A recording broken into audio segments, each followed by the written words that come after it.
10 de octubre de 1998. Un coche negro se detiene frente a un campo de golf en Brooklyn. Dentro, Joey M., un veterano del crimen organizado en Nueva Jersey, espera. Tiene una deuda que lo asfixia. Su suerte se ha evaporado. Y cada llamada telefónica podría ser la última. Esa noche lo es. Un rostro conocido se acerca a su ventanilla. Sin mediar palabra, el cañón de una pistola brilla bajo la luz tenue. Un disparo. Fin del juego. Joey no es un personaje de ficción. No es Tony Soprano.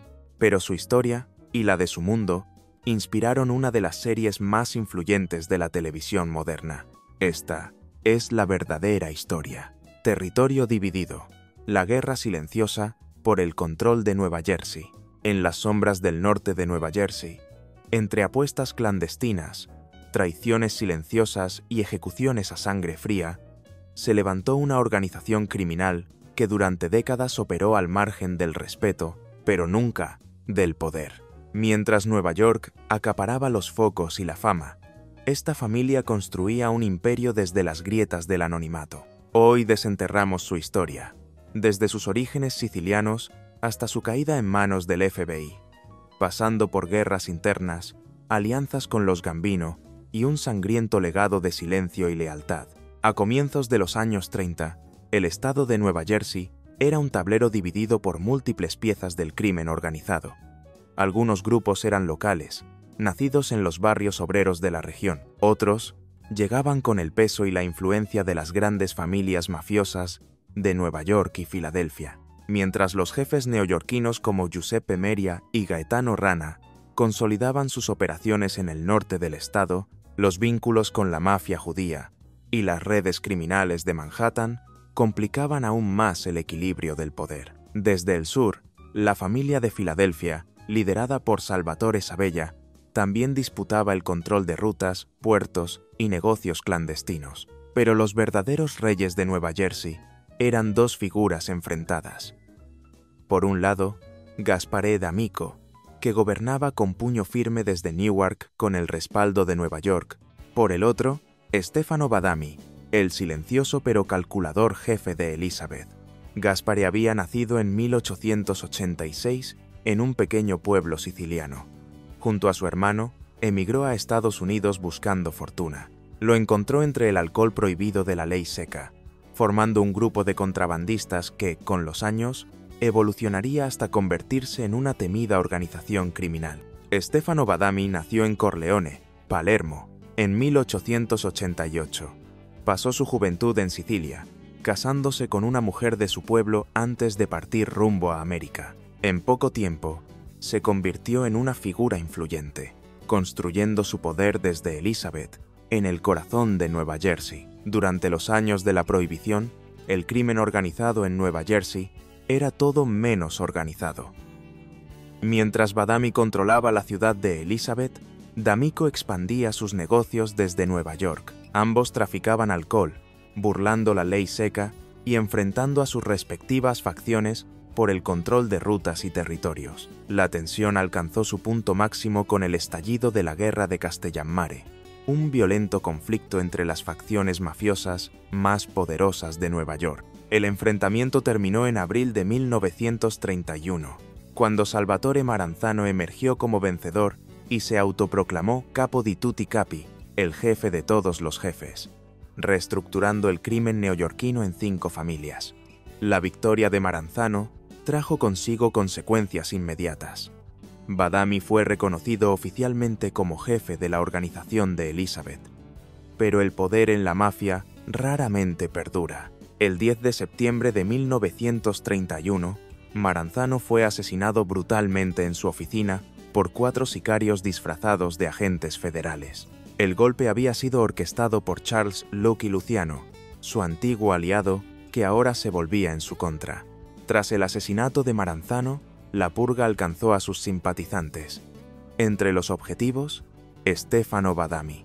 En los meses siguientes, varios hombres cercanos a él, incluido su segundo al mando, Sam Monaco, fueron eliminados uno a uno. Amenazado y acorralado, Badami optó por retirarse de la escena, al menos temporalmente. En su ausencia, un nuevo nombre apareció al mando de la familia de Elizabeth: vacíos de poder, sangre, rebelión y herencias peligrosas.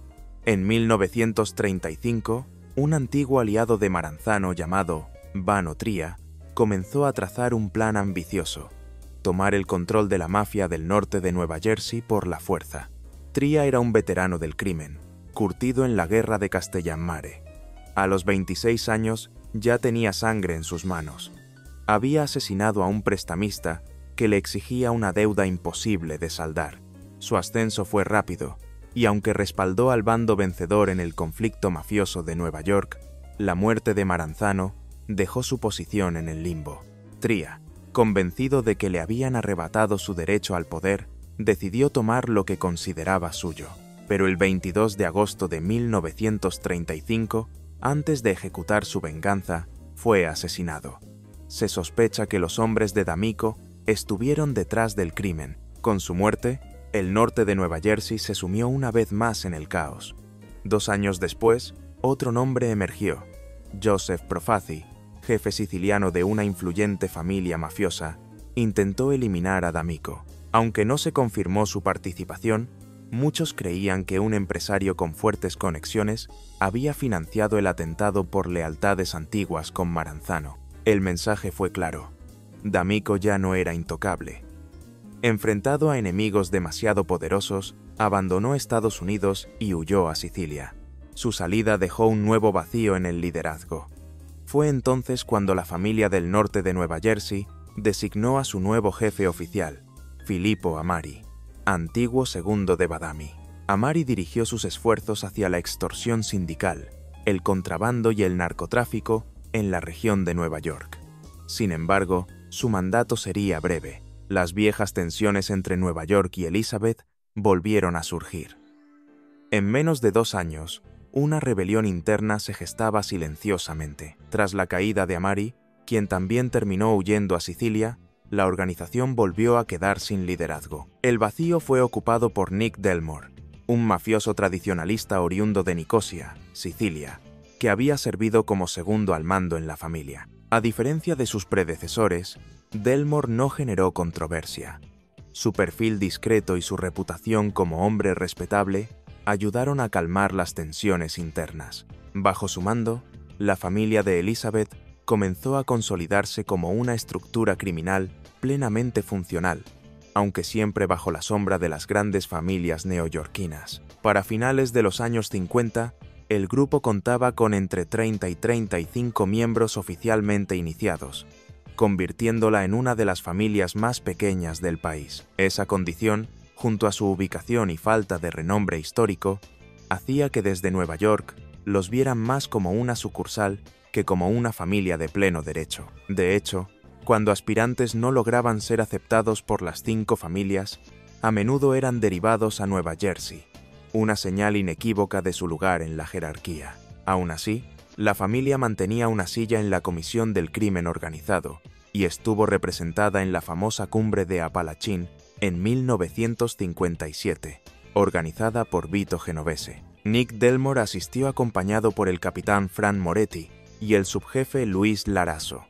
Moretti, nacido en abril de 1909, había sido un criminal activo desde su juventud en Nueva Jersey. Cuando Amari asumió el mando, lo promovió como su consigliere, un ascenso que confirmaba su peso dentro de la organización.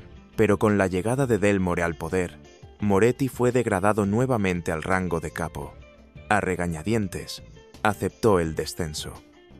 En su lugar, el joven Laraso fue promovido como nuevo consigliere. Así se sellaba una nueva etapa en la familia. Una generación tomaba el control mientras los veteranos se reacomodaban en las sombras. El plomero del crimen, el renacimiento de la mafia en las sombras. Año 1964. En un hospital del norte de Nueva Jersey, Nick Delmore, el jefe de la familia criminal local, se encuentra en su lecho de muerte. Antes de exhalar su último aliento, toma una decisión crucial. Nombra como su sucesor a su sobrino, Simone de Cavalcante. Nacido el 30 de abril de 1913 en Brooklyn, Simone era hijo de inmigrantes italianos y había crecido en la ciudad de Trenton, Nueva Jersey. Su vínculo con la mafia era tanto de sangre como de vocación. Desde joven, se abrió camino entre los bajos fondos hasta convertirse, 5 décadas después, en el jefe absoluto de la organización. En ese momento, la familia aún era vista como un grupo desordenado de criminales provincianos. A ojos de los mafiosos de Nueva York, no eran más que campesinos con pretensiones. Pero Simón de Cavalcante no era un hombre cualquiera. Elegante, calculador y con una visión clara, transformó aquella banda dispersa en una fuerza mafiosa regional respetada y temida. Implementó nuevas normas, como códigos de vestimenta obligatorios, restricciones en el vello facial y reformó incluso el ritual de iniciación, eliminando el uso tradicional del cuchillo, la pistola y la quema de la imagen sagrada. Para Simone, esos símbolos eran parte de un teatro innecesario. No le importaba cómo lo percibieran en Nueva York. Él tenía otros planes para su familia. A ojos del mundo, Simón de Cavalcante era simplemente un empresario respetable. Su fachada, una tienda de fontanería en Kenilworth, Nueva Jersey, llamada Kenilworth Plumbing Company. Fue así como se ganó el apodo de Sam el Plomero. Pero Sam no arreglaba tuberías. Bajo esa máscara de legalidad, dirigía uno de los imperios criminales más estructurados de la costa este. Tenía participación en operaciones de préstamos usureros, casas de juego ilegales, tráfico de pornografía y múltiples negocios paralelos que generaban millones de dólares. Todo con una eficacia fría y profesional. Su estilo era elegante, refinado. Hablaba con diplomacia, disfrutaba de los lujos y prefería que lo llamaran Príncipe Sam o incluso el Conde. A pesar de su brutalidad oculta, era lo suficientemente inteligente como para no dejar rastros. Nunca pasó una noche tras las rejas. Bajo su mando, el número de hombres oficialmente iniciados se duplicó. Pasaron de 30 a 60 miembros, distribuidos en actividades tan diversas como ilegales. Uno de ellos, y quizás el más peculiar, fue Gaetano Tommy Bastola. Nacido el 20 de mayo de 1928, Bastola tenía una doble vida.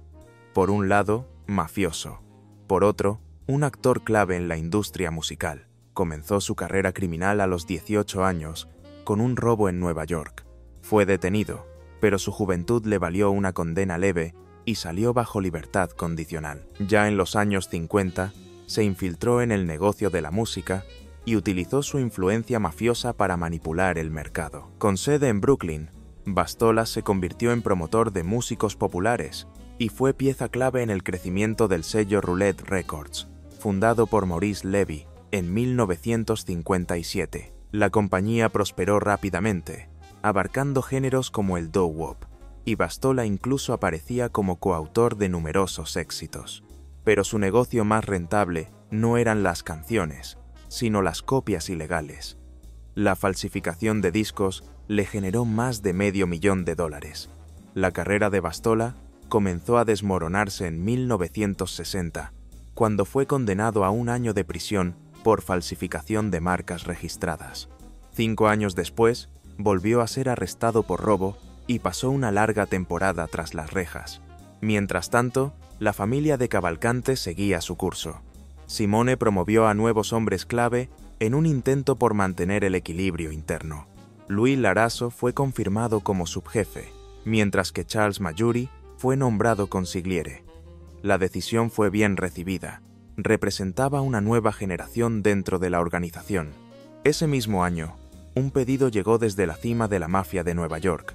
Carlo Gambino, jefe absoluto de su familia, pidió a los de Cavalcante que se deshicieran de uno de sus propios hombres, Joey Fola. Fola era una figura clave en el lucrativo negocio de la recolección de residuos en Westchester, Nueva York, pero sus ambiciones estaban traspasando límites. Planeaba expandirse hacia el norte de Nueva Jersey, territorio controlado por los de Cavalcante. Era un problema, y como todo problema en la mafia, se resolvía con silencio. La orden fue clara: eliminarlo. Una noche, Fola fue citado a un garaje en Nueva Jersey. Allí, fue estrangulado y su cuerpo enterrado en secreto. Con su muerte, James Fiore, otro hombre de confianza de Gambino, tomó el control de su imperio de basura. Pero mientras los de Cavalcante cumplían favores sin saberlo, otro enemigo silencioso se acercaba. El FBI había interceptado sus conversaciones. Sin que lo notaran, agentes federales llevaban meses monitoreando cada palabra, cada acuerdo y cada traición. Pronto comenzarían a cerrar el cerco. Micrófonos en la mafia, cuando la Cosa Nostra fue grabada. 23 de octubre de 1964. Thomas J. Dunn, alcalde de la ciudad de Elizabeth, Nueva Jersey, entra al despacho de Sam de Cavalcante. Tiene un problema. 2 hombres amenazan su campaña política. No necesita pruebas, ni juicios, ni papeleos, solo resultados. Sam lo escucha con atención. Le ofrece su respaldo total, pero pone una condición: acceso preferente a los contratos públicos de la ciudad. Lo que ninguno de los dos sabía es que, en ese mismo instante, cada palabra estaba siendo registrada.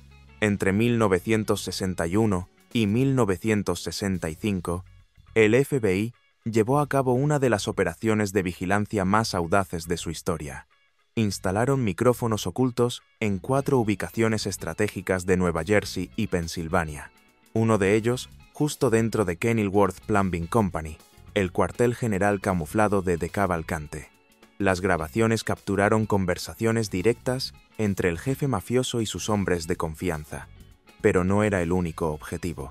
La operación también vigilaba a Angelo Bruno, capo de Filadelfia, y a Gerardo Catena, de la familia Genovese en Nueva York. Todo comenzó con una traición. En 1963, Joseph Valachi, soldado de la familia Genovese, rompió el silencio. Se convirtió en el primer mafioso italiano en testificar públicamente sobre la existencia de la Cosa Nostra. Su confesión reveló secretos que el gobierno había sospechado durante años y le dio al FBI la excusa perfecta para iniciar el espionaje. Joseph Valachi no siempre fue un informante. Su historia comenzó en las calles, como parte de una pandilla juvenil conocida por sus robos relámpago. Rompían vitrinas, saqueaban lo que podían y desaparecían antes de que llegara la policía. En 1921, con solo 17 años, Valachi fue arrestado por robo a gran escala. 2 años más tarde, durante un asalto fallido, fue condenado a la infame prisión de Sing Sing. Salió tras cumplir la mitad de su pena y regresó a Harlem solo para descubrir que su puesto como conductor de fugas ya había sido ocupado. Así que formó su propia banda. Para 1930, su nombre ya resonaba entre los bajos fondos. Ese mismo año, fue formalmente iniciado en la mafia, bajo el ala de Gaetano Reina. En 1932, selló su vínculo con la organización al casarse dentro de una familia mafiosa. Cuando Salvatore Maranzano se proclamó jefe de todos los jefes, Valachi se convirtió en su guardaespaldas. Tras el asesinato de Maranzano, pasó a trabajar para Lucky Luciano, ascendiendo rápidamente como uno de sus hombres de confianza bajo la supervisión de Tony Strollo. Pero en 1959, todo cambió. Valachi fue condenado por tráfico de drogas y sentenciado a 15 años de prisión. Convencido de que su jefe, Vito Genovese, había ordenado su muerte, Valachi cayó en la paranoia. Confundió a un recluso con un supuesto asesino enviado por la familia y lo mató con una barra de metal. Fue el principio del fin. En 1963, rompió el juramento de silencio y se convirtió en el primer mafioso en testificar públicamente sobre la existencia de la Cosa Nostra. Su declaración desató una ola de operaciones antimafia en todo el país. Y gracias a esa confesión, el FBI pudo justificar lo impensable: grabar a un jefe mafioso en tiempo real. Las cintas registradas en la tienda de Kenilworth revelaron a Sam de Cavalcante discutiendo abiertamente sobre al menos 8 asesinatos. Uno de ellos fue el de Willie Moretti. Moretti era el segundo al mando en la familia Genovese cuando aún era conocida como la familia Luciano y primo del legendario Frank Costello. Pero en los años 50 comenzó a desvariar. Sufría de sífilis avanzada y sus actos erráticos se convertían en un riesgo para todos. En octubre de 1951, durante un almuerzo en Cliffside Park, Nueva Jersey, fue ejecutado por sus propios compañeros. Rieron juntos en italiano, y luego, sin aviso, uno de ellos desenfundó un arma y lo abatió a quemarropa. Las grabaciones del FBI no solo documentaron asesinatos pasados, también revelaron debates internos sobre códigos morales dentro de la organización. En una de las conversaciones captadas, Sam de Cavalcante hablaba con pesar del asesinato de Charles Caballaro, un miembro de la mafia de Youngstown, Ohio. Caballaro había sido asesinado con una granada de mano durante una disputa territorial, pero la explosión también mató a su hijo de 11 años. A pesar de su rol como jefe mafioso, de Cavalcante rechazaba ese tipo de violencia. Consideraba inaceptable el uso de explosivos y contrario a los valores tradicionales de la Cosa Nostra. A raíz de ese incidente, se instauró una norma no escrita en el mundo mafioso: prohibido matar con granadas. En otro momento, se le pidió que aprobara un asesinato más. Un trabajador afroamericano del sector de la construcción había golpeado al hijo de un mafioso durante una pelea. Algunos exigían represalias, pero de Cavalcante, temiendo un conflicto con la nación del Islam, se negó a dar luz verde. La ética de la mafia era retorcida, pero dentro de sus propias reglas, Sam tenía límites. A comienzos de 1965, el capo tuvo una reunión con Joseph Ciccarelli, un asociado de la familia Bonanno, conocido por sus negocios turbios. Hablaron sobre la posible deportación de Emanuel Rich Zarrelli, un mafioso con problemas migratorios. Sam, siempre político, sugirió contactar al congresista Cornelius Gallagher, representante del Distrito 13 de Nueva Jersey. Según de Cavalcante, Gallagher podía arreglar el asunto discretamente. Todo quedó grabado. Las autoridades escuchaban a Sam hablar con policías, empresarios, políticos, mafiosos y figuras públicas. La lista de nombres y secretos comprometidos era extensa y explosiva. Las Goodfellas Tapes, como luego serían conocidas, no solo capturaron los pecados de la mafia del norte de Nueva Jersey, también revelaron el engranaje invisible que conectaba el crimen organizado con las instituciones del poder. El golpe del siglo: traición, dados marcados y venganza mafiosa. Entre las miles de horas de grabaciones captadas por el FBI en la tienda de Kenilworth, una conversación reveló algo más que delitos. Reveló una grieta emocional.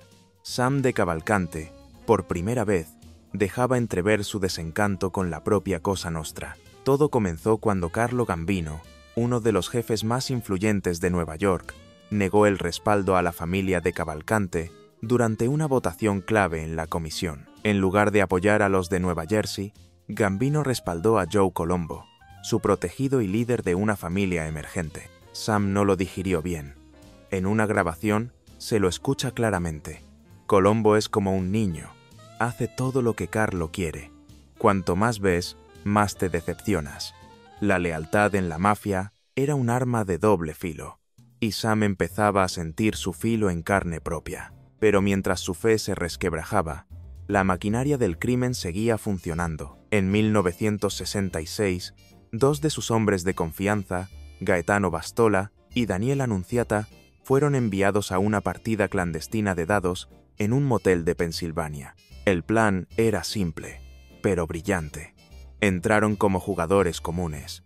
Se sentaron, apostaron y luego fingieron indignación al descubrir que los dados estaban cargados. En ese momento, sacaron sus armas y exigieron un pago inmediato de $20,000. Pero en la mafia, hasta los robos se negocian. Durante las 6 semanas siguientes, se celebraron 3 reuniones entre los organizadores del juego, los asaltantes y Sam de Cavalcante, quien había ideado todo el operativo desde el principio. El acuerdo final: un pago de $12,000, de los cuales $3,800 fueron directamente al bolsillo del jefe.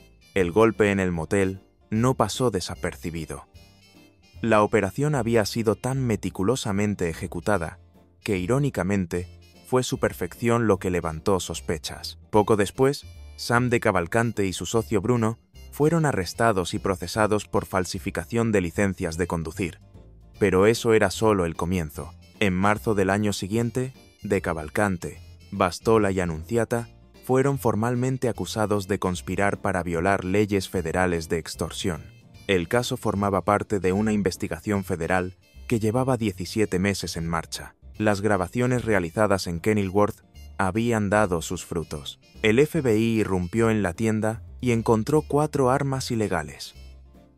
El 18 de julio, Sam fue arrestado nuevamente, esta vez por posesión de un revólver robado calibre .38. La fiscalía lo vinculó directamente con el plan de extorsión en Pensilvania. Su abogado, Sidney Franz Blau, comenzó a cuestionar la legalidad de las grabaciones.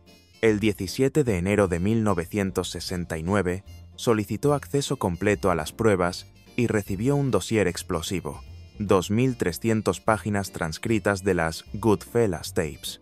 El 10 de junio, pidió su liberación oficial. Fue entonces cuando salió a la luz un detalle clave. Las grabaciones se habían realizado sin orden judicial. Legalmente, no podían ser utilizadas como prueba, pero el daño ya estaba hecho. Franz Blau, antiguo fiscal federal, cometió un error fatal. No pidió que los registros se entregaran únicamente a la defensa. El resultado fue devastador. El informe completo se hizo público, y con él, decenas de secretos salieron a la luz. Nombres, operaciones, cifras y conexiones entre el crimen y las instituciones. El mito de la mafia silenciosa comenzaba a resquebrajarse. El 16 de diciembre de 1969, un gran jurado imputó a más de 55 personas, entre ellas Sam de Cavalcante. El cargo principal: operar un sistema de apuestas interestatal de $20 millones, uno de los más grandes del país en ese momento. El 2 de enero de 1970 fue acusado formalmente por juego ilegal. Un nuevo juicio comenzó en abril, pero se suspendió temporalmente cuando el jefe enfermó gravemente. El final de una era se acercaba. La Gran Casa, caída, juicio y venganza judicial. Aquejado por una bronquitis, Sam de Cavalcante fue llevado de vuelta al tribunal. Esta vez se trataba del caso de extorsión en Trevos. Una de las víctimas del complot testificó en su contra, revelando cada detalle de la operación. Para el gobierno ya no había dudas. Sam no era solo un espectador, era el cerebro detrás de la red. La defensa, sin testigos ni pruebas contundentes, no pudo revertir la narrativa. De Cavalcante insistía en que todo era un montaje, que él no era más que un mediador atrapado en una disputa subterránea, pero nadie le creyó. El 24 de septiembre de 1970, el líder de la familia criminal de Cavalcante fue hallado culpable de 3 cargos de conspiración. Fue su primera condena oficial. La sentencia: 15 años de prisión. Estaba furioso. Bastola y Annunziata, sus cómplices en el caso del asalto en Pensilvania, también fueron condenados. Pero en enero del año siguiente, Sam fue convocado a una audiencia secreta en Nueva York. Allí, aceptó declararse culpable de un cargo adicional de conspiración. El juicio no se hizo público de inmediato. Las autoridades buscaban proteger los derechos del resto de acusados. El 10 de marzo, la historia dio un giro inesperado. El juez Harlan Adams, de la Corte de Apelaciones de Filadelfia, anuló la condena en el caso Trevos. Un panel de 3 jueces determinó que las pruebas eran insuficientes. Bastola y Annunziata fueron liberados, pero de Cavalcante no corrió la misma suerte. Permaneció detenido. El fiscal federal del distrito de Nueva Jersey se negó a dejarlo en libertad, argumentando su implicación en otra investigación por juego ilegal y posesión de armas. La justicia comenzaba a saldar cuentas, y Sam, por primera vez en su carrera, no tenía escapatoria. En marzo de 1971, Sam de Cavalcante fue finalmente condenado a 1 año de prisión y una multa de $10.000 por su participación en la red de apuestas ilegales, pero no terminaría ahí. El 17 de agosto del mismo año, fue imputado nuevamente, esta vez por posesión del revólver calibre .38 que los federales habían confiscado 3 años antes. El antiguo jefe mafioso de Nueva Jersey ahora estaba oficialmente tras las rejas. Durante su encarcelamiento, sorprendió a todos. Decidió trabajar como enfermero dentro de la prisión. El jefe médico del centro penitenciario lo elogió públicamente, afirmando que Sam era uno de los mejores enfermeros residentes que había tenido en años. Mantuvo una conducta ejemplar y, el 20 de diciembre de 1973, obtuvo la libertad condicional. Sin embargo, no había cambiado del todo. A inicios de 1974, fue detenido por conducir su Cadillac a 124 km por hora en una autopista con límite de 90. Aunque argumentó problemas de salud bronquitis crónica y logró aplazar el juicio 2 veces, un agente lo vio días después caminando por la calle en perfectas condiciones. No se presentó nunca a la audiencia. En 1976, con 63 años, Sam decidió alejarse del foco. Se trasladó al sur de Florida, donde su familia mantenía varias operaciones criminales activas. Planeaba construir un casino legítimo, pero el proyecto fue cancelado cuando el Estado rechazó la legalización del juego. Finalmente, en 1980, Sam de Cavalcante se retiró del crimen. 2 años más tarde, cedió oficialmente su puesto, cerrando así uno de los capítulos más notorios en la historia del crimen organizado en Nueva Jersey. Un hombre que dirigió una familia mafiosa desde una tienda de fontanería. Un plomero que dejó huella en los archivos del FBI y en los cimientos ocultos de Estados Unidos. El águila silenciosa. Un jefe entre la lealtad y el honor. Con la retirada de Sam de Cavalcante, la familia necesitaba un nuevo líder. La elección fue lógica. Giovanni John Riggi. Había crecido dentro del ecosistema mafioso, hijo de un soldado de la organización, pero en sus primeros años llevó una vida aparentemente normal. Fue presidente de su clase en la promoción de 1942 y al terminar el bachillerato se enlistó en el ejército estadounidense durante la Segunda Guerra Mundial. Cuando volvió a casa, se integró por completo en la familia mafiosa. John Riggi no era como los demás jefes. Era un hombre elocuente, respetado, y aunque no rehuía la violencia, prefería evitarla. Diplomático, meticuloso y sorprendentemente paternal, se ganó el respeto de sus hombres y también su temor. Era el tipo de líder que, si su equipo caía, estaba dispuesto a ir a prisión por ellos. Cada domingo, la familia criminal solía reunirse en el Café Italia, propiedad de Riggi, justo frente a un club social que recaudaba fondos para familias necesitadas en Sicilia. Ese tipo de gestos lo hicieron uno de los favoritos de Sam de Cavalcante. El 2 de octubre de 1964, Riggi, ya iniciado como miembro oficial, fue ascendido al rango de capitán. Para mediados de los años 70, había tomado el control absoluto del sector de la construcción en el territorio de la familia. Lo hacía todo. Sobornaba, extorsionaba y al mismo tiempo trabajaba como agente oficial de la International Association of Laborers and Carriers, desde donde dirigía múltiples esquemas ilegales, incluyendo préstamos usureros y apuestas clandestinas. Cuando de Cavalcante fue condenado a 5 años de prisión, en 1978, John Riggi fue nombrado jefe interino, y no tardó en autorizar su primer gran movimiento, un golpe interno para consolidar su poder. Su primer golpe como jefe interino fue directo y letal.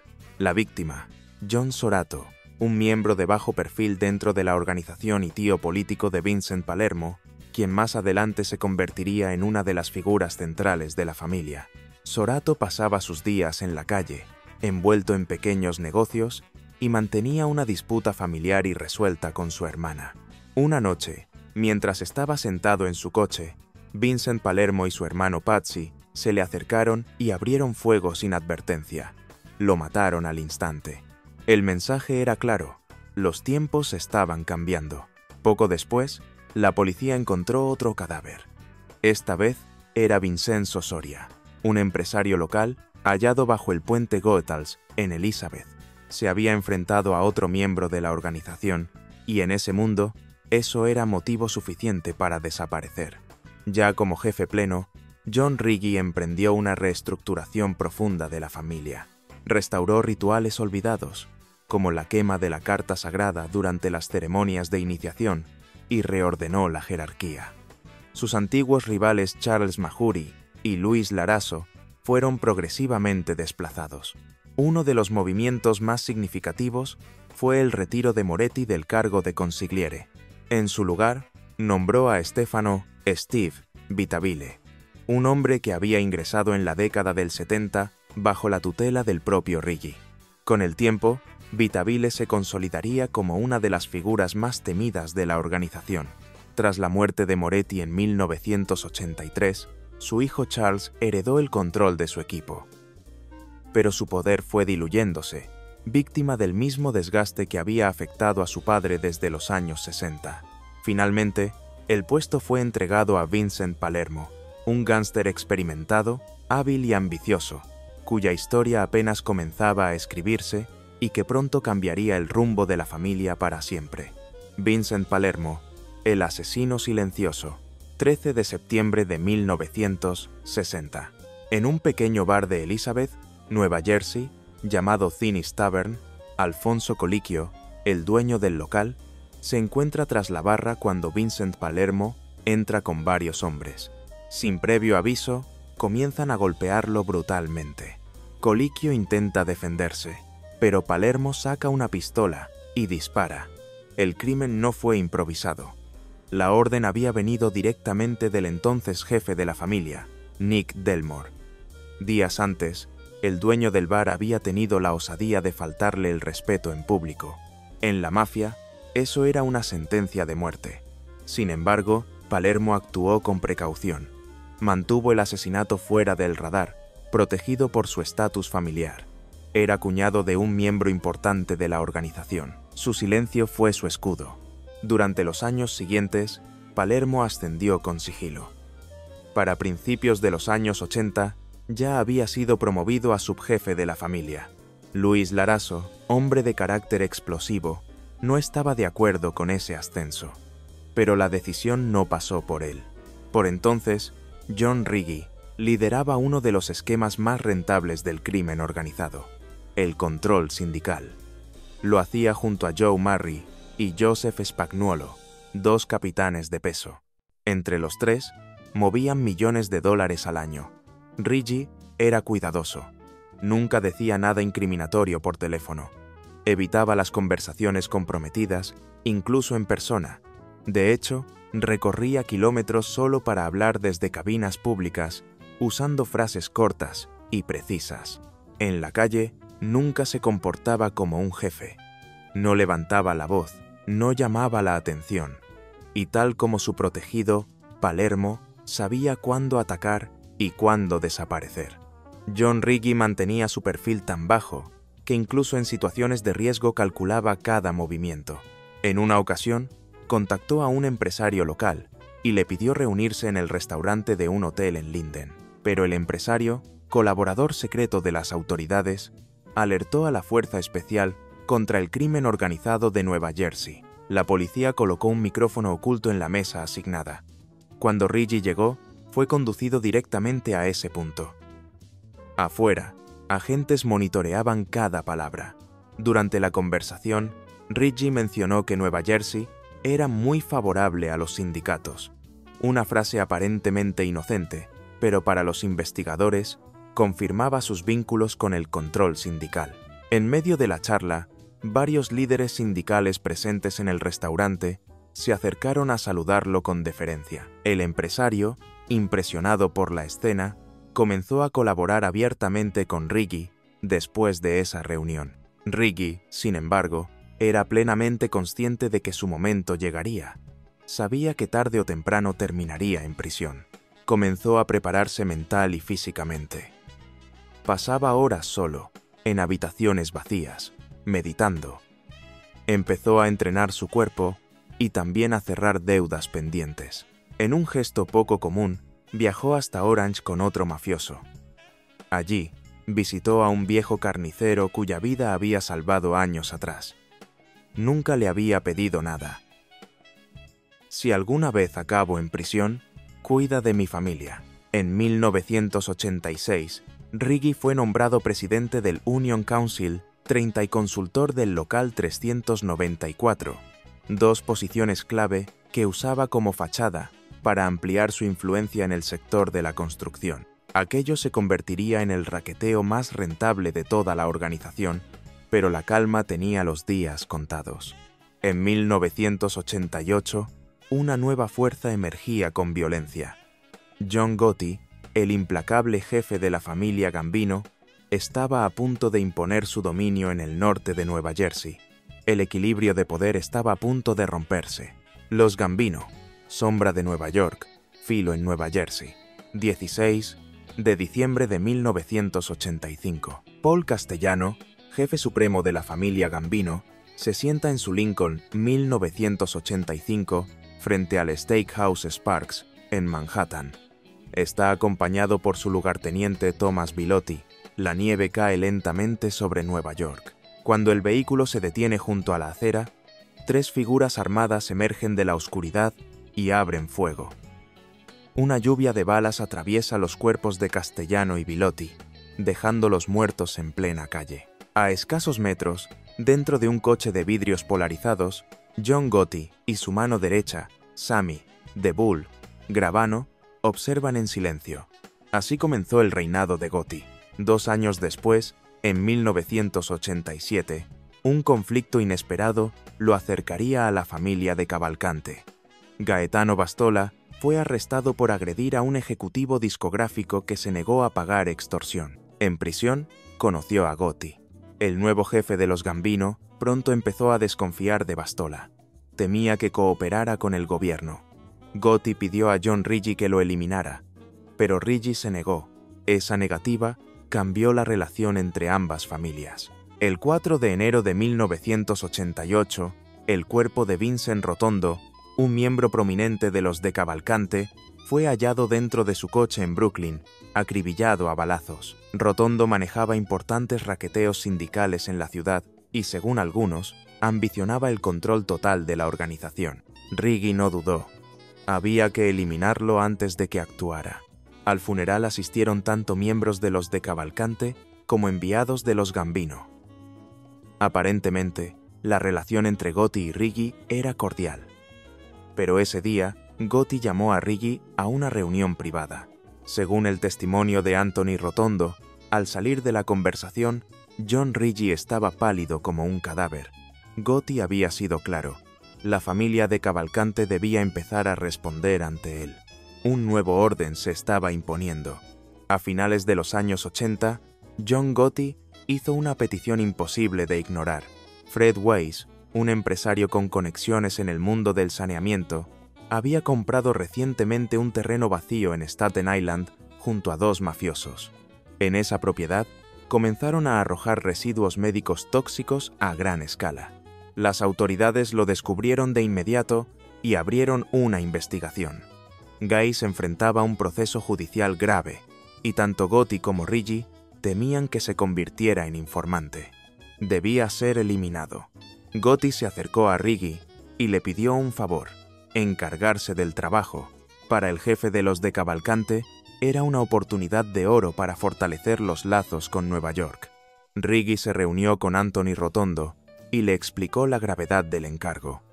La orden no venía de cualquiera, sino de un jefe de familia, y eso significaba que el trabajo debía hacerse a cualquier precio.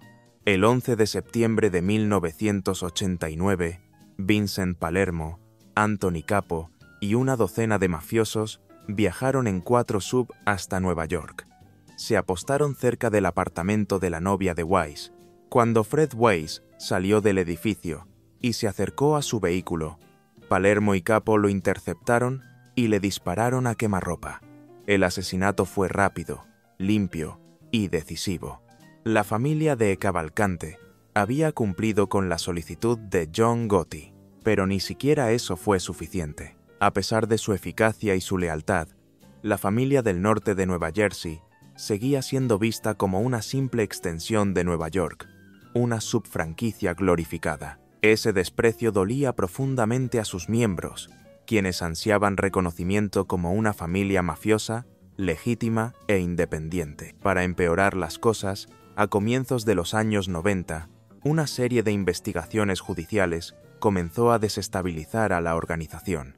El liderazgo de John Riggi se vio obligado a operar con mayor discreción. El resentimiento, las presiones externas y la falta de respeto comenzaron a gestar una tormenta interna, una tormenta que se cobraría muchas vidas. John D'Amato, poder prestado, sangre propia. 16 de octubre de 1989. John Riggi, jefe de la familia de Cavalcante, se convierte en el blanco de una serie de imputaciones federales. Las acusaciones son graves. Extorsión sistemática en los sindicatos de construcción del norte de Nueva Jersey. Junto a él son señalados su hijo, su subjefe Girolamo Jimmy Palermo y el soldado Salvatore Timpani. Los tres están implicados en el control ilegal del local 394, una organización sindical clave en el poder de la mafia en la región. El 20 de julio de 1990, John Riggi es declarado culpable y condenado a 15 años de prisión. Palermo es absuelto, pero el daño ya está hecho. El liderazgo queda vacío. La familia, fracturada, entra en crisis. Desde la cárcel, Riggi establece un comité de dirección temporal para mantener la estructura en pie. El veterano mafioso Gaetano Bastola, pese a estar enfrentando sus propios procesos judiciales, es nombrado jefe interino. Su experiencia y rango justificaban el nombramiento, pero pronto, Bastola también es sentenciado a 10 años de prisión por extorsión. Desaparece del escenario sin saber que su vida ya estaba marcada para terminar. Desde Nueva York, John Gotti y su mano derecha, Sammy Gravano, habían comenzado a planear su asesinato. El reemplazo ya estaba elegido, un mafioso ambicioso llamado John D'Amato. Los años 90 fueron tiempos oscuros para la familia del norte de Nueva Jersey. Aún bajo la sombra de los Gambino, sus miembros comenzaron a actuar con creciente violencia, desesperados por demostrar su valor. Y tras la caída de Riggi, esa violencia se convirtió en una ola de sangre. Las calles del norte de Nueva Jersey estaban cada vez más inestables. John D'Amato, ahora jefe interino tras la caída de Bastola, no era un líder legítimo. Era un títere de los Gambino, dispuesto a sacrificar a sus propios hombres para ganarse el favor de Nueva York. Eso, para muchos dentro de la familia de Cavalcante, era una traición imperdonable. D'Amato había acumulado poder como capo de la ciudad de Elizabeth, controlando las extorsiones laborales y compartiendo raqueteos de juego con Charles Mahuri. Pero sus lealtades estaban en otro lado. Fue entonces cuando comenzó a gestarse una conspiración silenciosa. En 1991, el primer signo de sabotaje apareció. Luis Laraso, uno de los miembros administrativos más antiguos de la familia, desapareció sin dejar rastro. D'Amato sospechaba que Laraso planeaba utilizar a Mahuri para arrebatarle el liderazgo. Decidió eliminarlo antes de que pudiera moverse. El 11 de noviembre de 1991, Laraso fue de compras con su esposa. Luego, ambos visitaron a su hija para cenar. Tras la comida, Laraso se levantó, dijo que tenía que ir a algún lugar y se fue en el coche de su esposa. Nunca más se lo volvió a ver. Tras su desaparición, una figura silenciosa comenzó a emerger. Stefano Steve Vitabile, consigliere de larga data, quien movía los hilos desde las sombras. Vitabile no solo sabía lo que estaba ocurriendo, sino que formaba parte del complot. No confiaba en D'Amato, ni en nadie que considerara una amenaza a su influencia. En secreto, había conspirado contra varios miembros de la organización, y ahora, con Laraso fuera del camino, D'Amato era su próximo objetivo. El liderazgo del norte de Nueva Jersey se desmoronaba desde dentro. La guerra interna ya no era una posibilidad, era inminente. Sexo, escándalo y sangre. El secreto que condenó a un jefe.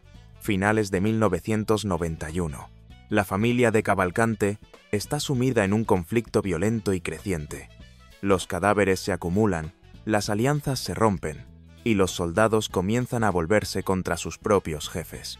En el centro de esta tormenta, John D'Amato, aún en funciones como jefe interino, pero cada vez más percibido como una marioneta de los Gambino.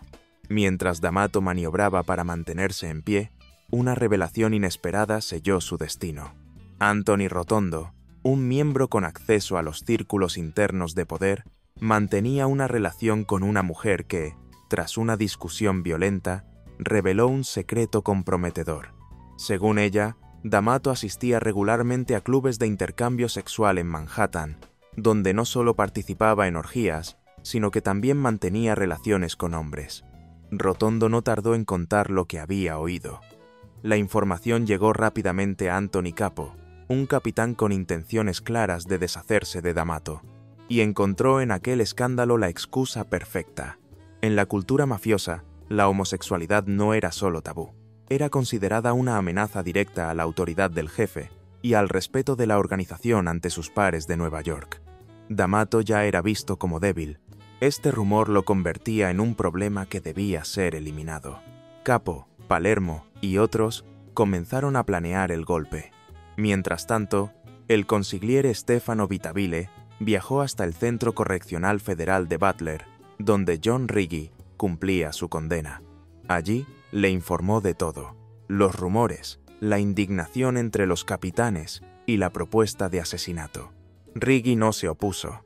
Con el sello del jefe desde la prisión, el plan avanzó rápidamente. En paralelo, Vincent Palermo seguía consolidando su rol como figura clave. Nacido el 4 de junio de 1944 en Brooklyn, en el seno de una familia italoamericana, había tenido un comienzo humilde. De niño fue monaguillo en su parroquia, pero su vida dio un giro a los 16 años cuando perdió a su padre. Su madre, enferma de asma severa, no podía trabajar. Palermo consiguió empleo en el mercado de pescado del Fulton Fish Market de Nueva York. Allí, entre cajas de hielo y redes de pescado, comenzó el ascenso de un futuro capo. Con los años, Vincent Palermo fue ganándose un lugar sólido dentro de la organización. Su apodo, Beanie Ocean, nació de su trabajo en el mercado de pescado, pero su verdadera reputación se forjó por otras cualidades: frialdad emocional, intuición para detectar debilidades y una capacidad innata para el silencio. En 1965, con apenas 21 años, se casó con una mujer vinculada a la familia de Nick Delmore, el antiguo jefe fallecido un año antes. Además, era pariente de Simón de Cavalcante, quien rápidamente lo tomó bajo su protección y comenzó a llevarlo al cuartel general de la familia, la tienda de fontanería de Kenilworth. Allí conoció a los pesos pesados del clan. Junto a un capo de la familia Gambino, Palermo comenzó a operar un lucrativo raqueteo de préstamos usureros. Era despiadado, pero discreto. Prefería el silencio a la fanfarronería y rara vez se le veía en los clubes sociales del crimen. Nunca hablaba de más. Durante toda su carrera, solo fue arrestado una vez, por robar camarones en el mercado donde trabajaba. En 1977, fue finalmente iniciado en la familia como miembro oficial. Con el tiempo, se divorció de su primera esposa y volvió a casarse, aunque siempre mantuvo un fuerte vínculo con su primera familia. Para los años 80, Palermo era ya un hombre adinerado. Vivía en una mansión frente al lago y, como tantos otros mafiosos, necesitaba blanquear su fortuna. Su solución fue Wiggles, un club de striptease en Queens Boulevard, que utilizó como fachada legítima. Entre su familia numerosa, sus negocios visibles y su creciente influencia, Beanie Ocean estaba en la cima. Pero su ascenso real vendría en 1989, cuando eliminó a Fred Weiss por orden de John Gotti. El golpe, realizado junto a Anthony Capo, no solo le ganó el favor de los Gambino, sino que lo posicionó como uno de los hombres más poderosos y temidos del norte de Nueva Jersey. Eliminado D'Amato y consolidado Palermo, una nueva era comenzaba para la familia de Cavalcante, pero el precio de la ambición apenas empezaba a cobrarse. Lo corté en pedazos.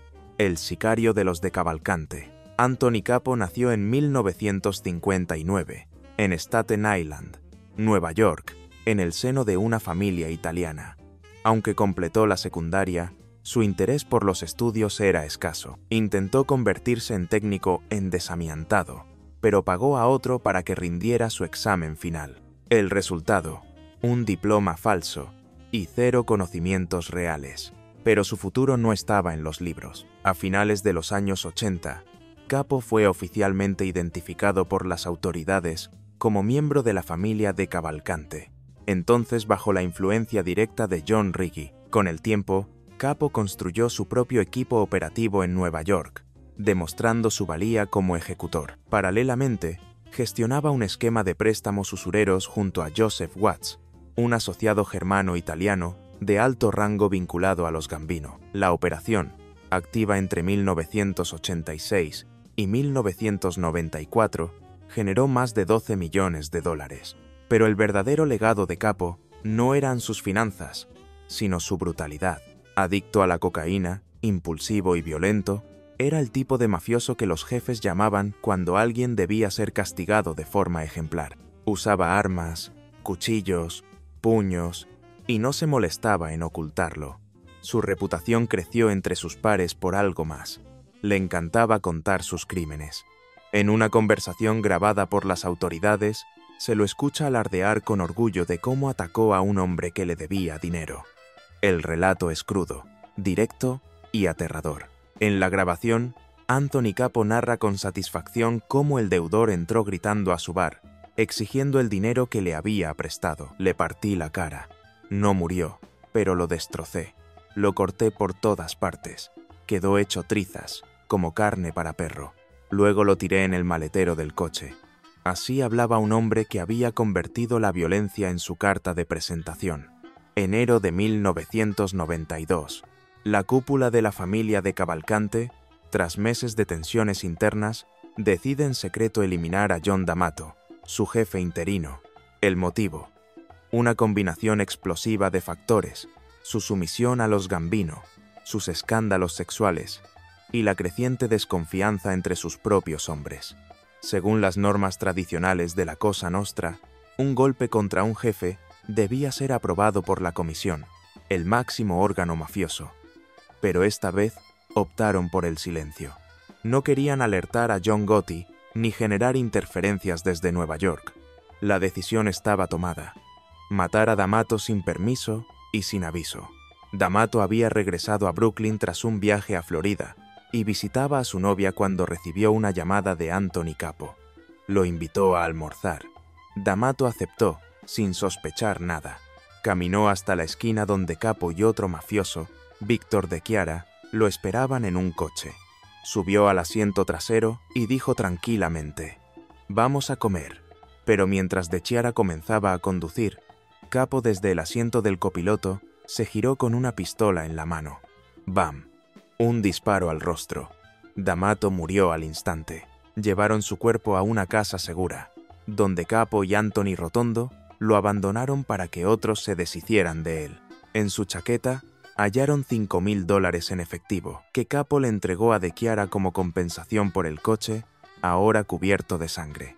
La policía más tarde encontró el vehículo, aún manchado con rastros del ADN de D'Amato, pero el cadáver nunca apareció. Oficialmente, fue reportado como desaparecido, pero dentro de la familia todos sabían la verdad.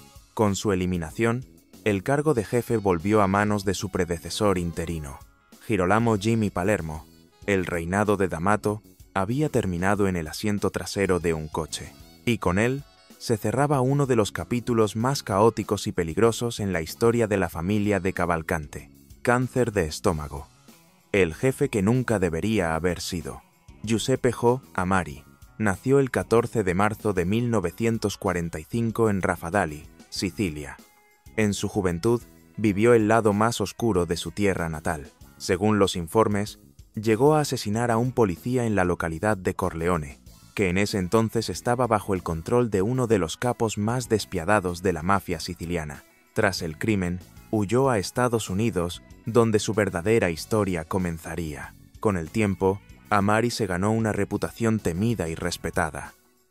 Dentro de la familia de Cavalcante, ascendió al rango de capitán, consolidándose como un mafioso violento, lucrativo y altamente influyente. Durante el mando de John D'Amato, Amari estrechó lazos con Stefano Vitabile, el consigliere que movía los hilos desde las sombras. Aunque fue D'Amato quien promovió a Amari al cargo de subjefe interino tras la desaparición de Luis Laraso, fue Vitabile quien le garantizó el poder real. Cuando D'Amato fue eliminado por orden interna, Amari quedó como figura clave en la administración de la familia. Se hizo cargo de todos los raqueteos vinculados a la construcción y fue nombrado consultor oficial del Local 394, un sindicato dominado por la mafia. Bajo su control, las ganancias se dispararon, pero su ascenso también fue consecuencia de una conspiración interna sin precedentes. Tras revelarse los secretos sexuales de D'Amato gracias al testimonio de Anthony Rotondo, un amplio grupo de mafiosos participó en la operación para asesinarlo. Entre ellos, figuras del crimen financiero como Philip Abramo, conocido como el criminal de Wall Street. Con D'Amato fuera del mapa y la estructura reorganizada, Amari fue nombrado oficialmente jefe de la familia, iniciando una nueva etapa en la historia de los de Cavalcante. Pero no todo estaba en calma. A mediados de los años 90, estalló un nuevo conflicto entre Amari y las familias de Nueva York, en particular con los Gambino y los Colombo. En ese momento, los Colombo intentaban recomponerse tras su tercera guerra interna, mientras los Gambino aún sufrían el golpe de la caída de John Gotti, provocado por la traición de su mano derecha, Sammy Gravano. Mientras tanto, Amari había comenzado a reclutar mafiosos rechazados por Nueva York, como Lou Bayario y Gregory Rago, quienes por diversas razones no podían ser iniciados en la ciudad. Nueva Jersey se convertía así en refugio para los marginados de Nueva York. En un principio, el hecho de que los hombres reclutados por Amari operaran desde Nueva Jersey no parecía un problema. El verdadero conflicto surgió cuando Lou Bayario y Gregory Rago comenzaron a expandirse en Manhattan. Allí, abrieron un club social rentable en M Street y establecieron una serie de raqueteos en territorio controlado por las familias de Nueva York. Aunque tributaban a Amari, esta situación molestó profundamente a los mafiosos del norte de Jersey, quienes veían cómo la influencia del nuevo jefe se extendía más allá de lo tolerable. Para evitar una guerra abierta, las tres familias implicadas, de Cavalcante, Colombo y Gambino, organizaron una reunión. Los Colombo enviaron a su consigliere interino, los Gambino a su jefe Carozzo y los de Cavalcante fueron representados por Amari y Stefano Vitabile. Tras una negociación tensa, se llegó a un acuerdo. Los de Cavalcante no podrían seguir iniciando miembros nacidos o establecidos en Nueva York. Solo podrían reclutar hombres de Nueva Jersey y del sur de Filadelfia. Parecía un pacto razonable. Pero justo cuando las aguas comenzaban a calmarse, llegó el golpe más inesperado. En 1995, Amari fue diagnosticado con cáncer de estómago. La enfermedad estaba avanzada. Le quedaba poco tiempo de vida. Consciente de su deterioro, propuso la creación de un comité de liderazgo para garantizar la estabilidad interna de la familia. Entre los nombres elegidos estaban Palermo y Vitabile, dos figuras claves para mantener el control durante la transición. Pero mientras la familia se preparaba para el vacío de poder, Palermo enfrentaba sus propios problemas legales. El club de striptease Wiggles, que usaba como fachada para blanquear dinero, había entrado en la mira del gobierno municipal de Nueva York. Una nueva legislación prohibía cualquier local para adultos a menos de 500 metros de escuelas o iglesias. Y Wiggles estaba en el centro del conflicto. Los defensores del negocio alegaban que se trataba de una forma de libertad de expresión protegida por la Constitución, pero el gobierno local había sido claro. Esas zonas promovían la violencia y atraían a delincuentes. En 1995 se presentó una solución intermedia, la regla del 60-40. Según esta norma, un local podía seguir operando si menos del 40% del espacio estaba destinado a actividades para adultos. Palermo aceptó la regla, redujo la operación visible y escondió el negocio verdadero tras el telón. Pero mientras libraba su propia batalla legal, la enfermedad de Amari se agravaba y el tiempo para planear su sucesión se agotaba rápidamente. Siguiendo la regla del 60-40, Vincent Palermo mantenía vacío el 60% del local para cumplir con la ley, mientras en el 40% restante seguía operando su lucrativo negocio de entretenimiento para adultos. Era una fachada legal que le permitía mantener activo su flujo de dinero ilegal sin levantar sospechas. Pero mientras el negocio sobrevivía, Giuseppe Amari no lo hacía. En 1997, su estado de salud se volvió crítico. Postrado en una cama de hospital, Amari falleció el 14 de junio, a los 52 años, víctima de un agresivo cáncer de estómago. Su muerte abrió un nuevo vacío de poder dentro de la familia de Cavalcante. Todos querían un pedazo del trono, pero nadie sabía con certeza quién debía ocuparlo. Fue entonces cuando Stefano Vittabile tomó una decisión inesperada y sin precedentes. Institucionalizó un comité de 3 hombres como nuevo modelo de liderazgo. Era una solución única. Ninguna otra familia lo había intentado. El comité pretendía mantener el equilibrio interno y la estabilidad en Nueva Jersey, al menos hasta que emergiera un jefe natural e incuestionable. Vittabile no solo sería el mediador entre los 3 capitanes, sino también el verdadero poder detrás de escena. Sobre el papel, era un sistema pacífico. En la práctica, era una bomba de tiempo. Mientras eso ocurría, el panorama del crimen organizado en la costa este estaba cambiando radicalmente. La familia patriarca de Boston y Rhode Island había sido devastada por procesos judiciales bajo la ley RICO tras su guerra civil en los años 90. Las 5 familias de Nueva York también sufrían arrestos masivos y una caída progresiva de su poder. Pero los de Cavalcante no parecían sufrir los mismos embates. Por primera vez en décadas, la mafia de Nueva Jersey no estaba en crisis. Tenían menos presión legal, más flexibilidad y una creciente sensación de confianza. Durante años, habían sido vistos como el primo menor de Nueva York, una banda satélite sin peso real. Ahora, con Nueva York debilitada, los de Cavalcante vieron su oportunidad de brillar. Tenían intereses sólidos en el sector de la construcción, el juego, los préstamos ilegales y el entretenimiento para adultos. En sus comunidades, eran respetados o temidos, y a diferencia de otras familias regionales como las de Denver o St. Louis, no estaban siendo desmantelados. De hecho, estaban generando millones. Todo parecía ir bien, hasta el 14 de enero, el golpe de los 3.2 millones. Torpeza, cámaras y caída libre. Madrugada del 14 de enero de 1998. 3 hombres, Richie Gillette, Melvin Falk y Mike Reed, todos de Brooklyn y en la cuarentena, ingresan tranquilamente al vestíbulo de la Torre Norte del World Trade Center, en Nueva York. Vestidos como oficinistas más, pasan desapercibidos entre la multitud de empleados que llegan para su primer turno del día. Pero ocultan pistolas bajo sus ropas. Suben en ascensor hasta el piso 11, donde se encuentra una oficina de cambio de divisas de Bank of America. Allí, esperan con paciencia, como si fueran empleados comunes. Afuera, el momento clave se acerca. Un camión blindado de la empresa Brinks llega al edificio. 2 guardias descienden, transportando $2 millones en efectivo, la mitad en moneda extranjera, y suben con los sacos hasta el piso 11. Cuando las puertas del ascensor se abren, los 3 asaltantes entran en acción. Apuntan con sus armas, reducen a los guardias, los atan con cintas y llenan bolsas de deporte con el dinero. Luego, envían el ascensor con los guardias a un piso en construcción y ellos bajan tranquilamente por otro elevador. En el vestíbulo, cometen su primer error. Se quitan las máscaras. Directamente frente a una cámara de seguridad, salen por la puerta como si nada hubiera pasado, sin saber que acababan de dejar sus rostros grabados con claridad.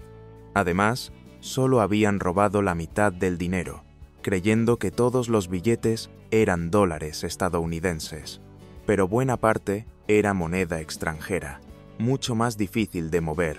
Horas más tarde, sus fotos estaban en todos los noticieros. La policía emitió una orden de captura, ofreciendo $25,000 de recompensa por información sobre los 3 sospechosos. Los delincuentes eran conocidos en Windsor Terrace, un barrio con fuerte presencia mafiosa, donde no eran bien vistos, y con una recompensa tan alta, la traición no tardó en llegar. Días después del robo, 2 de ellos fueron arrestados, pero uno aún estaba desaparecido. Mientras 2 de los ladrones estaban ya bajo custodia, el tercero, Richie Gillette, seguía huyendo a través del suroeste de Estados Unidos. Viajaba en tren, con la apariencia de un hombre cansado, sucio, con un bolso discreto al lado. Un oficial de seguridad, que patrullaba los vagones como parte de un nuevo protocolo antidrogas, lo interrogó brevemente cerca de Albuquerque, Nuevo México. Nada le pareció sospechoso. Gillette actuó con calma, pero el oficial había estado frente al último fugitivo, sin saberlo. Cuando se dio cuenta de su error y corrió de regreso al asiento donde lo había visto, Gillette ya no estaba. La policía inició una búsqueda intensiva por la zona. Horas más tarde, un barman local llamó a la policía. Richie Gillette estaba sentado justo frente a él, bebiendo tranquilo. Los agentes llegaron de inmediato, pero Gillette, sin saber que lo estaban buscando, se levantó para ir al baño justo antes de la llegada de los oficiales. Cuando estos entraron, no lo encontraron. Nadie lo había visto salir. Supusieron que había escapado. Abandonaron el local. Gillette seguía dentro del baño, esperando. Poco después, regresó al motel donde se hospedaba. 2 agentes ya lo vigilaban, uno desde el estacionamiento y otro interrogando al recepcionista. Gillette salió con ropa diferente, sin su habitual atuendo deportivo. Al pasar junto a la gente de afuera, este lo reconoció, lo abordó rápidamente, lo inmovilizó y lo esposó. Los 3 responsables directos del golpe ya estaban capturados, pero entonces el FBI fue más allá. Había algo que no cuadraba. El golpe, aunque mal ejecutado en su fuga, había sido planificado con precisión, con conocimiento del lugar, los horarios y la logística. No podían haberlo hecho solos. Tras investigar a fondo, los federales identificaron a una cuarta figura clave en el complot: Ralph Garino, asociado de la familia de Cavalcante. Un nuevo capítulo estaba a punto de comenzar, y este iba mucho más allá de un simple robo. El soplón, micrófonos, traición y guerra silenciosa. Ralph Garino no era el típico mafioso, de baja estatura, con un estilo cuidado y siempre vestido con precisión milimétrica. No se destacaba por su violencia ni por su presencia física. Su especialidad era otra: el robo, la planificación, los golpes quirúrgicos. Durante años operó en Nueva York, manejando una red de estaciones de servicio ilegales y trabajando entre bastidores, donde el dinero circulaba más que la sangre. Después del robo al World Trade Center, la policía descubrió su implicación. Garino había contactado con un empleado del edificio, un tal Salvatano, quien le había proporcionado un pase de acceso interno. Este empleado, vinculado a su vez con un tercero, le informó el día y la hora exactos de la entrega del dinero. Garino y su socio usaron esa información para planear el golpe. El plan fue ejecutado, pero tras su exposición pública, el tiempo corría en su contra. Ralph trató de deshacerse de su parte del botín para no ser atrapado con el dinero. No lo logró. Menos de 10 días después del asalto, la policía tocó a su puerta. Garino fue arrestado. Los agentes le presentaron las pruebas y los cargos, y entonces vino la jugada maestra. Le ofrecieron un trato. A cambio de cooperación, debía llevar un micrófono oculto y grabar a sus compañeros. Garino aceptó, y lo que el FBI escuchó a través de su dispositivo fue explosivo. En el norte de Nueva Jersey, una guerra civil comenzaba a gestarse en silencio. En el centro del conflicto estaban Vincent Palermo y Charles Mayuri, ambos miembros del panel que dirigía la familia. Pero las tensiones eran profundas, y Mayuri ya estaba planeando asesinar a Palermo. Su objetivo, convertirse en jefe absoluto. Para ello, buscó el respaldo de un soldado leal, James Gallo. Pero las cosas no salieron como esperaba. Gallo, enterado del plan y en desacuerdo con el método, decidió alertar a Palermo. Le reveló todo: el complot, las intenciones de Mayuri y la conspiración que se estaba gestando en su contra. Palermo, astuto, decidió no reaccionar de inmediato, sino ganar tiempo, mientras observaba cómo se movían las piezas en el tablero. Y mientras eso ocurría, Garino seguía grabando todo.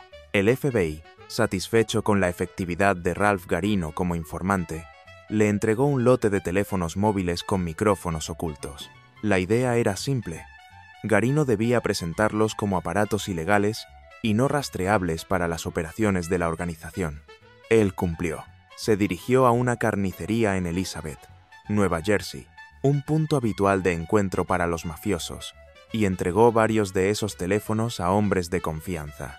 Uno de ellos fue su propio chofer y viejo amigo, Joey Masella. Masella, nacido en 1948 en Brooklyn, creció en el mismo entorno criminal que figuras como Vincent Palermo. Su padre murió electrocutado mientras trabajaba en el ferrocarril, y Joey quedó bajo la tutela de una madre mentalmente inestable y abusiva.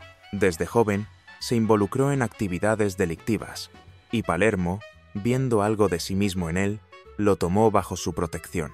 Le dio una pequeña célula de hombres, entre ellos Capo y Gallo, y lo puso al frente de un gran esquema de apuestas clandestinas. Durante un tiempo, Masella fue relevante.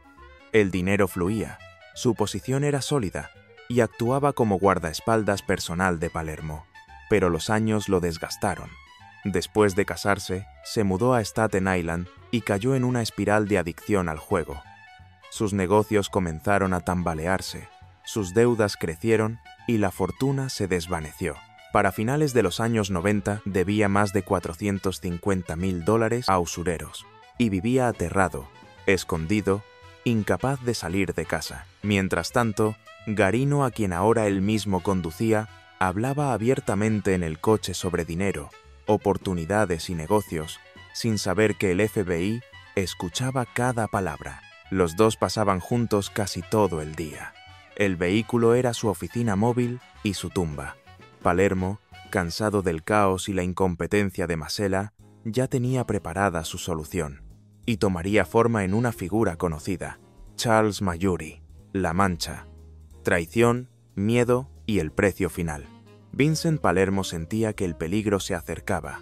Sospechaba que Charles Mayuri, su rival dentro del panel de liderazgo, estaba conspirando contra él.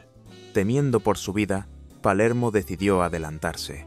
Organizó un equipo para asesinarlo: Joey Masella, Anthony Capo y James Gallo. Los tres hombres se apostaron frente a la casa de Mayuri, esperando encontrarlo desprevenido. Pero no tenían un plan concreto. Solo esperaban a que saliera. Tras una larga espera, notaron un obstáculo imprevisto: un coche patrulla de la policía estatal estacionado cerca. Pertenecía al vecino, pero su sola presencia bastó para disuadirlos. Nerviosos, cancelaron la misión. Masella, sintiéndose fracasado, huyó a Florida, temiendo represalias.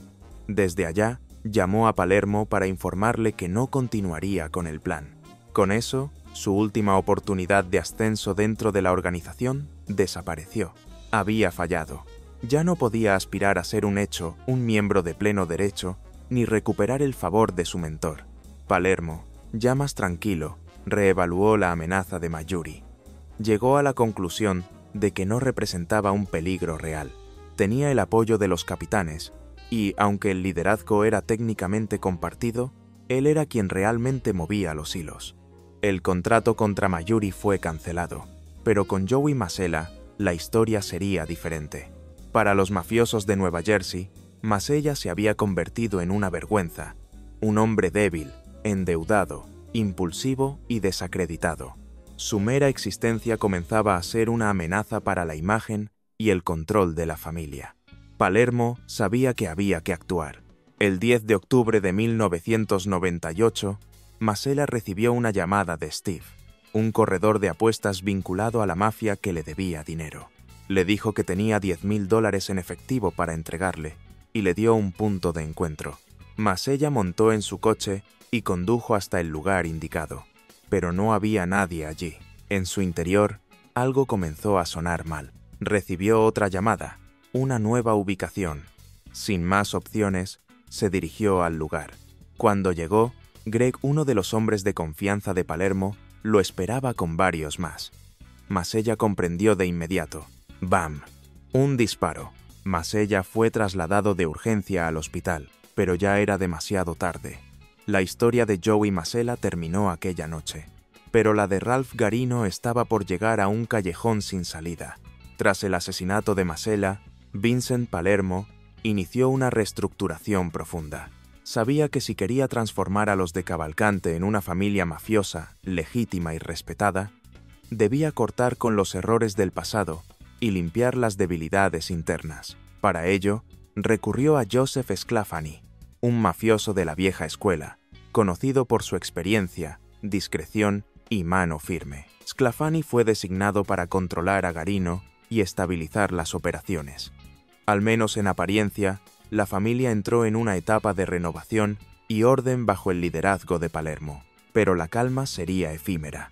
En cuestión de meses, una serie de eventos inesperados comenzó a sacudir los cimientos de la organización. Aunque parecía próspera y estable, la familia de Cavalcante enfrentaba amenazas internas y externas cada vez más serias.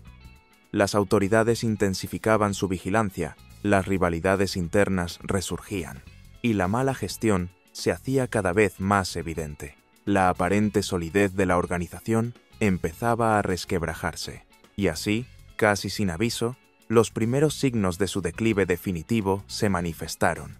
Una tormenta perfecta estaba en camino, una que podría borrar para siempre el nombre de los de Cavalcante de las calles y de la historia del crimen organizado en Estados Unidos. Gracias por acompañarnos hasta el final de esta historia real que inspiró ficciones, pero que superó la ficción con creces. Si te gustó el video, no olvides dejar un like, suscribirte al canal y activar la campanita de notificaciones para no perderte los próximos documentales. Tu apoyo es lo que nos permite seguir contando historias ocultas